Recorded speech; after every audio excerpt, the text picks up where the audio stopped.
Hello नमस्कार सबैजना सन्चै हुनुहुन्छ। म पनि एकदम ठिक छु। हजुरहरू पनि सबजना ठिक हुनुहुन्छ भन्ने आशा राखेकी छु। हेर्नुहोस् त हामीसँग कस्तो राम्रो राम्रो कुर्ताहरू छन्। यिनीहरूको साइज चाहिँ 20 देखि 40सम्म आउँछ है।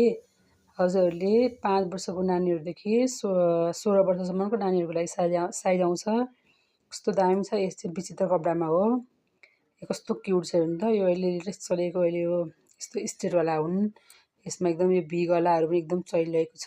कस्तो राम्रो राम्रो क्युट छन्। हाम्रो होलसेल हो। हजुरलाई त्यस्तो धेरै महँगो पर्दैन, एकदम सस्तो हुन्छ। सामानहरू क्वालिटीको हजुरले पाउनुहुनेछ। त्यसको लागि हामीलाई सम्पर्क गर्नुहोला। यो सानो सानो बेबीहरूको जुन हामीले देखेको छु त, भिडियोमा देखेको भन्दा हाम्रो भिडियो खासै क्लियर राम्रो छैन। भिडियो जुन हामीले देखेको भन्दा सामान चाहिँ यो कपडा चाहिँ ओरिजिनल हेर्दाखेरि एकदम राम्रो छ है। भिडियोमा के नमिलेको जस्तो हुन्छ नि त, लाइटहरू पनि यसमा चाहिँ एकदम राम्रो छन् है सामानहरू। यो जुन हामीले हेरेको भन्दा रियलमा हेरेको एकदमै फरक छ। यो गरेरा टाइपको हो, यो पनि एकदम चलेको। गरेरामा, स्ट्रेटमा, प्लाजोमा सबै टाइपको कुर्ताहरू छन्। अनि हाम्रो यसमा फ्रक पनि छ। फ्रक चाहिँ हामीले यसमा राखेको छैनौँ। फ्रक, कुर्ता, लेहेङ्गा, वान पिसहरू सबै आइटम पाउनुहुनेछ है। हजुरहरूको यसको लागि सम्पर्क गर्न thank you, bye bye, take care, I love you.